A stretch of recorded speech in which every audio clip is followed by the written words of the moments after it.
Hello friends! Welcome to the Snooki Serna channel. Nandito po tayo ngayon sa Scout Fuentebella sa Camuning, Quezon City para po makasama natin ang isang nire-respetong aktor ng bansa. Ipapasyal na daw ako sakay ng kanyang paboritong motor. Guys, adventure ito kaya samahan niyo ako. Nako po, ito na siya. Samahan niyo ako. Dito kaya siya manggagaling? Dito, doon? Saan kaya?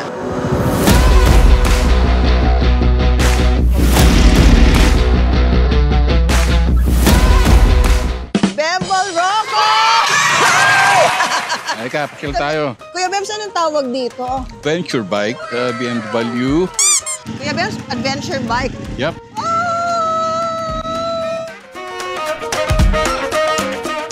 Kuya Bems, kanina nung hindi tayo nakaharap sa camera, ang bilis ng speed natin. Ano yun? Ilang speed tayo per minute? Kanina?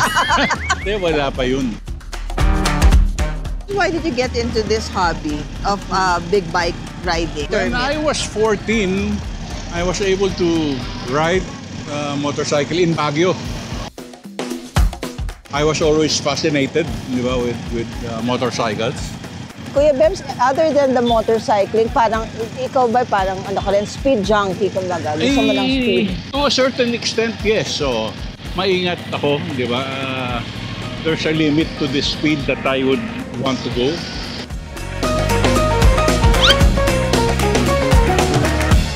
Ano yung first big bike that you owned? A Honda CB, 750. Kuya Bems, BM to, no? Yes, this is a BMW. Oh my gosh, this is so expensive!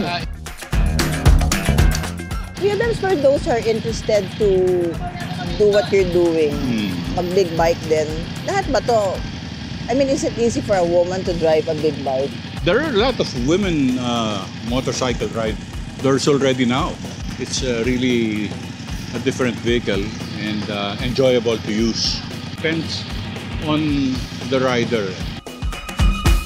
Kuya Bems, for ikaw, in your riding career, history of how many years now, Kuya Bems? Over 50 years now. 50 years.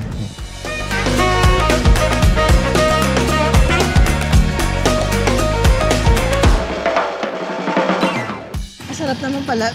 Kuya Bems, I can see why you love doing this. Oh, talagang napaka-relaxing. Napaka-enjoyable.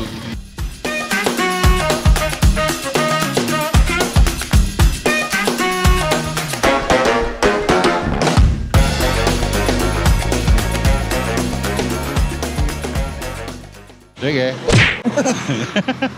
Ay, naku, nakapato lang ang kamay ko sa BMW. Ang bilis magmaneho ni Kuya Bembol. Parang lumabas yung kaluluwa ko, parang naghati for a while. Tapos buti bumalik. Ang katotohanan, ito honest talk guys, masarap talaga. I see why nagustuhan ni Kuya Bembol yung pag-ride ng motorbike. Kasi yung speed, iba din talaga yung, yung thrill ng speed. I'm better off watching or being the angkas. But it was a very enjoyable ride.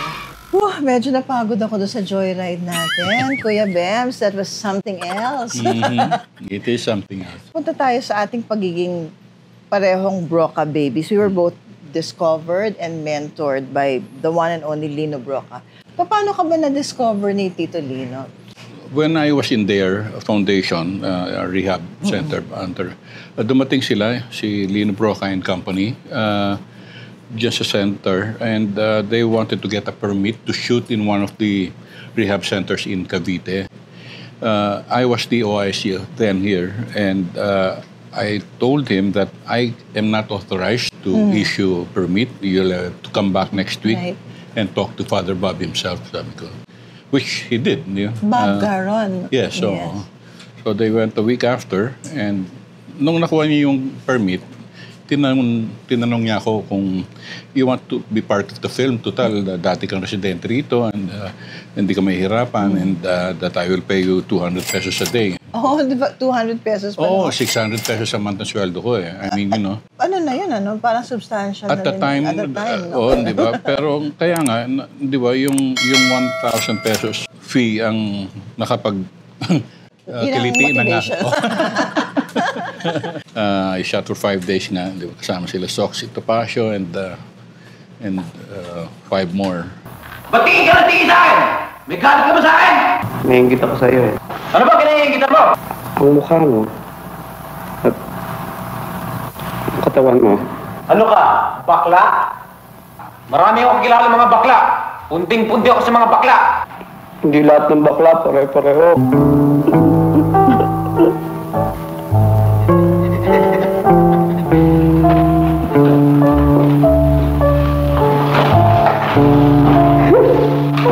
Kuya Bebs, how was the feeling being directed by Lino Brocka? Tapos first-time actor ka pa. At that time, I found it really strange kasi everything was new. Hindi naman talaga ako artista. So, what he was asking me to do was really simple. Di ba? Pero, ginawa ko lang dahil yun ang pinagagawa sa akin. I didn't really know who Lino was then, di ba? So, Wala yun ka lang. talagang hilig sa pag-aartista as a Wala. youngster. Wala akong interest, wala akong... We'll go to Maynila sa Kukunang Liwanag. Maynila wasn't supposed to be my film. In fact, nung ginawa namin yung Tatlo Dalawa Isa, nabanggit na ni Lino yung susunod niyang film nga, yung Maynila nga, and that it was going to be starred by Jay Ilagan and Hilda Coronel. And that he was going to use me again for another 5 days, di ba, for that film. For another role. Oh, Callboy. Yung isa sa mga Callboy doon. Sa mga ano doon. So, nabaliktad lahat yun, di ba? Bakit, Kuya? Ano ba nangyari doon? Nag-shooting na sila 4 days na shoot sila with Lino nga and Mike De Leon, di ba? Nung napanood nila yung rushes ng film, they both said, no, it won't work. It's not for Jay. Hindi pwede si Jay. So ang usapan nila, it's either we get a veteran actor or a newcomer. So that's where I came in. Di ba? They chose a newcomer and they chose me. Isa sa mga pinakamalaking problema namin dito yung casting nga dahil sa ang requirement nun sa istorya probinsyano. It requires that particular kind of innocence, no? At the same time, Filipino. We didn't want to compromise with the acting. Nung una nga, of course, si Jay Ilagan ang napili namin dito dahil sa Jay still young. At the same time, he's a very sensitive actor. He's a very good actor. Because there was one problem with Jay, and that was the fact that he has gained weight. Kaya ang casting ito, if you notice, it's a newcomer. We discovered him in Dare, Bahay Pag-asa. He's a very natural actor and a very sensitive actor like Jay. He never let you take acting classes. Ayaw ni Tito Lino yun, di ba? No. It changed my life forever. Sabihin, this film is really special. Up to this point, di ba, after 50 years of it being shown, still a film to talk about, di ba? And, It's a classic. so it's a classic. So one of the best Filipino films ever made. So. And then, Kuya Bems, tayo, even myself, parang na-identify tayo being Tito Lino's babies. Yeah. For the longest time. Like, I did 7 movies with him. And you did how many About movies? 9, Kuya Bems? I think. 9? Paano yun? Hindi ka ba na parang tayo na-identify sa kanya? Hindi ka nahirapan na to work with other directors? Nung una, actually, medyo naguluhan ako eh. Kasi coming from Lino, di ba, yung ibang mga director were totally different from him. Di ba? And na hindi marunong mag-motivate. Di ba? Yung ganun ba? So, Totoo lang. Iba yung motivation. Nakakaligaw. Oo. Di ba? Kanya-kanyang quirks, di ba? Yun, hindi madali. Parang, ano nangyari ba, Kuya Bems, na i-compare mo yung mga director na yun with Tito Lino? Parang gano'n. Yeah, it's hard not to do that, to not compare, di That's ba? true. Iba pa rin yung style ni Tito Lino. Kakaiba siya talaga. I mean, that's why he was, di ba, he's the best actor. That's true. He's an actor's director. Yeah. What did you learn from him? As a person, as an actor? Kasi naging kaibigan ko rin si Lino after a long time, di ba? Sabihin, what I learned from him, yung mga tinuro niya sa akin, di ba? Unang-una, di ba? Always be professional. Hindi lang sa akin, sa lahat. Di ba? Never be late. Know your lines, di ba? And all these things. So, very good for me. You know, he was right all along. Mapapangalanan mo, pwede po ba humingi ng, Kuya Bems, mga top 5 actors, in your opinion? Local, siyempre. Local. Well, Hilda is one. Ben Silayan. Christopher De Leon. Yeah, Nora Honor. definitely. Vilma. Pwede. Ay, top 3 memorable movies mo. Maynila sa Punong Liwanag. Ora Pronobis. Ilino rin eh. Kay Tito Lino. Bumangon ka at dudurugin kita. Bakit ka na maawa sa'yo? Naawa ka ba kay Albiron? Napilitan lang ako. Yun ang totoo. Sila lang kutusahin gawin ko yun. Sila lang pala ng lahat. Sinong sila? Sina Bea at Alfred. Totoo ba to? Oo! Oo! Totoo to! Ma'am, sa ating mga matagal ng artista, sinasabi nila, di ba, let's face it, iba din yung sistema natin noon, iba yung industriya nung araw. Yes. As compared to now, pati yung mga sensibilities ng mga artista ngayon. Totally different, yeah. Kuya Bems, ano yung mga sensibilities noon na parang hindi mo maipagpapalit sa mga naobserbahan mo ngayon? I think the actors then, or the older generations, are more professional. Diba? They're easy to work with, diba? And Easier to work with. easier to work with. Then on one hand, how do you think naman of the actors of this generation? The newer generations are also different. There are some good ones, diba? Not all of them are, diba? Si Marvin Agustin Juday, diba? Si Judy Ann Santos, oo naman. Marami sa aking nakikita, nangigibabaw yung star attitude, diba? Bida ako at diba, sikat ako. Do you think it's because of the star system, Kuya Bems? It may be. It may be. So, hindi na sila nakakapag-concentrate dun sa craft, kundi sa pagiging sikat na lang. Nangingibabaw yung pagkasikat nila. Dapat tularan nyo si Sir Bembo, yung mga nanonood sa atin ngayon. Tingnan nyo naman ang awards ni Kuya Bems. Proof of how great he is as an actor. Makakuha man lang tayo ng isa nito, masaya na tayo, di ba? Much less, iba-ibang hindi pa kompleto to, A few of guys. them. These are from different award-giving bodies. Yes. Every time you get an award, validation yan sa'yo, di ba? Naman, it's an honor. Definitely. Hindi may sabihin big award by the different, di ba? Natural, nakakatuwa naman. And di ba, Kuya Bems, this is the good side of showbiz, of being in the industry. Yung naman. kahit paano ma-acknowledge tayo sa ating mga pinaghihirapan, sa definitely. efforts natin. What is a good acting or performance, Kuya Bems? To me, I consider good acting as the most natural acting they do. I mean, di ba? Kasi kita mo yung aral na acting, di ba? So, which I don't do. That's my own style, di ba? I'm not saying that everybody should be like me, di ba? So, pero sa akin, ang pinaka-natural na pag-arte, ang pinakamagaling, pinakamaganda. Kuya Bems, pero you're not against, what do you say yung about this, yung mga nagpo-proliferate ng mga acting schools, acting classes, acting directors, workshops here and there? What if they ask you to, Bems, meron tayong workshop mga bata kailangan ka namin dito. Are you going to participate? No, I will politely decline. I love that, Kuya Bems. Sabihin, di ba? I'm not saying that I'm the greatest. Yes naman. I just do.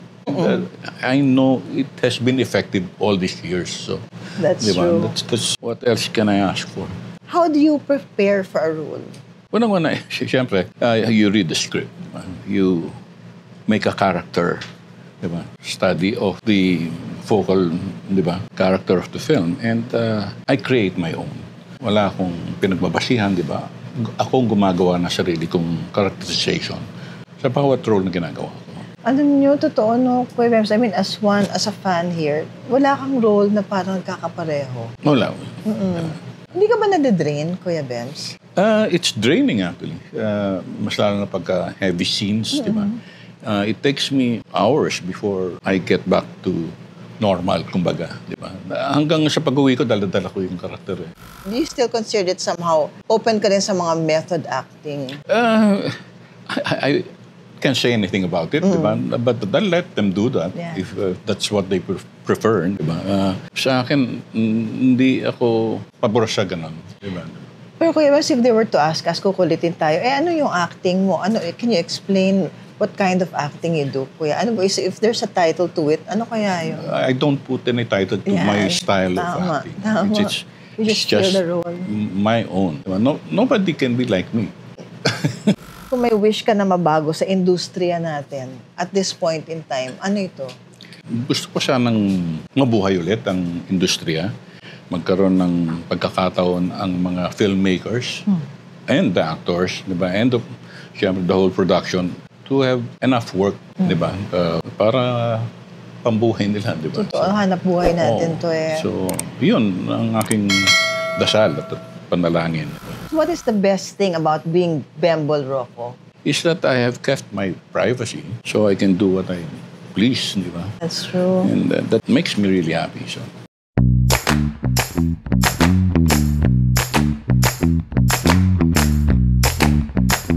Dito sa aming munting channel, Kuya Bems, meron tayong mahiwagang kupita. If I may ask, yung mga konting nare-recall mong good memories with them, good or bad, no? Sige, Good. Ikaw pa, sige. I'm sure it's good, all good memories. O pwedeng bad? Magagalit si We'll Kuya see. Bems. Katigay. The one and only Nora Honor. Oo naman.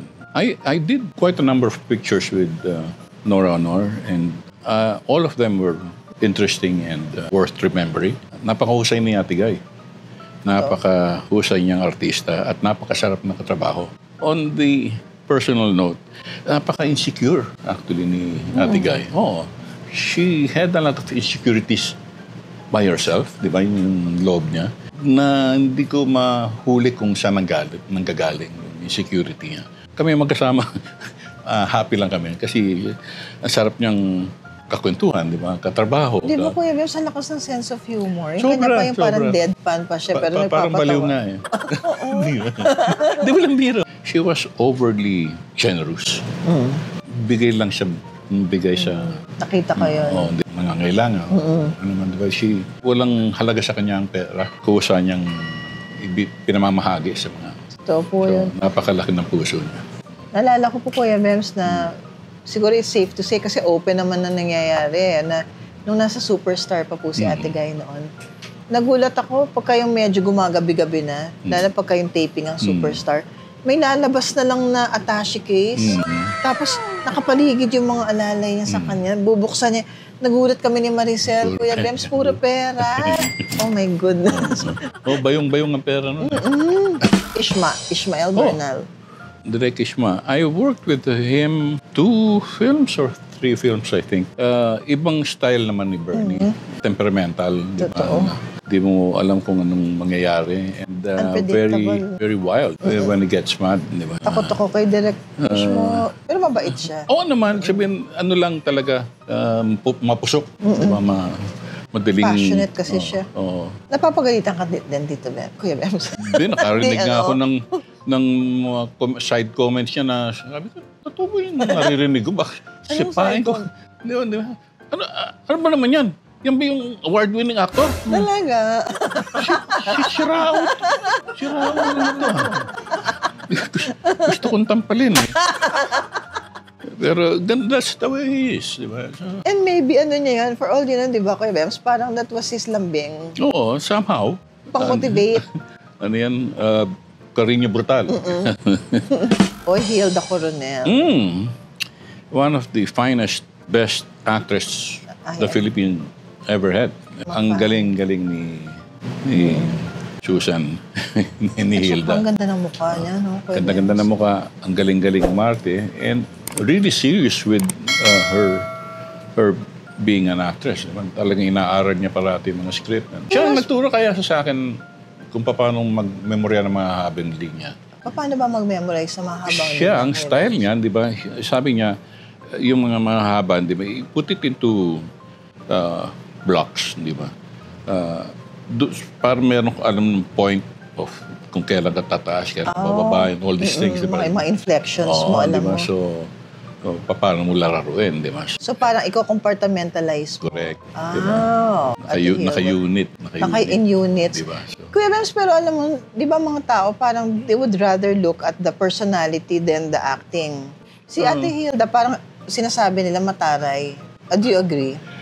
she probably is mataray to some point, di ba? Pero as far as work is concerned, hindi. She's a pro, no? Oo. Tunay na magaling na artista na, seryoso. Totoo. Ako, Kuya Bem, sa kasama ko po si Ate Hilda. And really, I've noticed talaga how strict she is. Yung talagang siya, concentrated siya on Mapapahiya ka work. pagka hindi mo alam. Mapapahiya ka talaga. Kasi alam niya yung linya ng Kasama niya. kasama niya. Oo. Oo. I say, Joel Lamangan. Joel Damangan, siyempre si Direk Joel. Obviously, ang galing niya ay minanonid din niya kay Direk Lino. Diba? Yun din ang kanyang iniidolo sa pagka-director. I think he was very effective with how he did things. Diba? That's true. Maybe loud sometimes, maybe crazy also sometimes, but he does his job. Si Ate V, I did only 2 films with her, I'm not sure. Mas relax si Ate V sa trabaho niya. Ibig sabihin, di ba? Hindi siya ganun kaseryoso. When it needs to be, she is quite good at what she does also. Celso Ad Castillo. Si Direk Celso naman, nung una nag-away kami niyan sa set. Ibang klase din si Direk Celso. At yun nga, may pinagawayan kami. Yung mga matitigas ng ulo, like Bembol Rocco, no? Sa pagputi ng uwak. No? In the middle of the shooting, of the filming, in Mount Banahaw, no? Dumating sa Sechang kalbo. Napakalbo. This guy should have ask permission for me first. Sabi niya sa isang pelikula, sabi niya, dapat umalis ka na sa set na to. Hindi ka na dapat dito. Sabi ko, hindi ako aalis. Ikaw dapat umalis dito. Kaya, di ba? Yan ang pagka mga artists, at least you stood your ground talaga rin. Hindi naman. Siyempre, sabihin, di ba? Sabi ko, siya naman, grandstanding, di ba? Nagyayabang lang, di ba? Nagpapasikat. Di ba? Sabi ko, hindi naman yun ang kailangan. Hindi naman yung hinihingi dito. So, we were able to pull it off there. Sabihin, di ba? All's well that ends well, Kuya Bem. Get peace going. Di ba yung nalala ko lang yung sa first movie mo, yung Manila sa Kukunan Liwanag, may hair ikaw noon. Ito, I've always wanted to ask you this question. I'm being forward. Bakit ka ba nagpa-kalbo? Kasi nagsimula yan with the film Canto Boy, I think, wherein I had to cut my hair, di ba? So, hindi na pantay, di ba? So, pinahid ko na lang. And then, I felt that it looked good on me. So, sabi ko, ganito na lang ako. Kuya Bem, totoo, parang lalaki. Tapos, gwapo mo pala, nagbagay sa'yo. Tapos, ang lakas ng impact on screen, makakaharap mo ang Panginoon at magpapasalamat ka sa Kanya. What would you like to tell our Lord Jesus Christ? That I believe in Him completely, di ba? That I will forever be thankful and grateful to Him for everything that He has given me. Good or bad, di ba? And yun na nga, hindi ako bibitaw sa aking paniniwala at pananalig sa ating Panginoon. Amen. Words to ponder from Galatians chapter 3 verse 28. There is neither Jew nor Gentile, slave nor free, male and female, for you are all one in Christ Jesus. Amen. I would like to thank Lucy Britannico of Hair Shop Salon. My sister Lucy, thank you so much. Please visit them at the podium. And also si Miss Ace Nepomuceno Chang for my eyewear. Jill Stewart Imported Eyewear. Thanks so much, Miss Ace. Omnident Dental Center, located at E. Rodriguez Senior Avenue. And of course, salamat din po sa Karutora Jewelry. Thank you so much po. They have a branch at SM North EDSA. Thanks so much for my beautiful jewelry. And for my hair and makeup, I would like to thank Miss Bambi Fuentes of Bambi Fuentes Hair and Makeup Studio. Thanks, Tita Bambi. Of course, kailangan ko rin nga pala magpasalamat sa Ready Set Glow for their beauty products. Maraming salamat. And also Mia Maison Home Fragrances. Thank you so much. Tito Bems, I would like to, this is for your partner. Isang maliit na pa-cute na pa-thank you po. From Ready Set Glow. Tito Bems, Ready Set Glow is partly owned by Lovey Po. Really? Yes. Okay. Thank you so much. Good to know. Thank you. Tito Bems, I hope you like this. This is my favorite home fragrance store. Mia Maison. Ang bango-bango, super. Talaga? Thank you so much. With all my love, I hope you like this, Tito Bems. I love fruits, so Tito Bems, this is a fruits. welcome treat. To make you Punong-puno. lalong healthier. Oo naman. Thank Thank you. Thank you, Cookie. Guys, don't forget to like, share, and subscribe. And please don't skip the ads. Maraming salamat po sa inyong suporta sa amin. Tito Bems, yung kontrabida na movie mo, would you like to promote? You know, it's a funny film. I think it's worth watching. Yeah, so please, guys, abangan niyo po. Kontrabida. Kontrabida.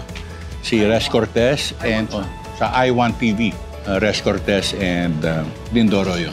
Ganda ng cast. We're so much looking forward to watching that. Thanks, Tito Bems. Thank you sa inyo. Kapag kakasama mo ang isang premyadong aktor na katulad niya, siguradong kakaibang adventure ito.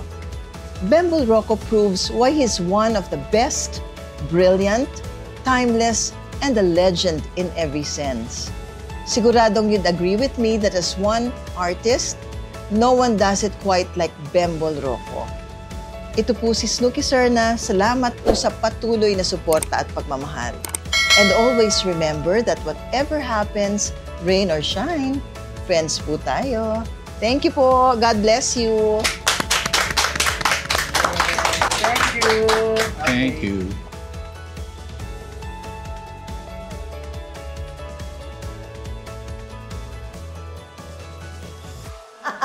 Okay yan. Sa editing na lang.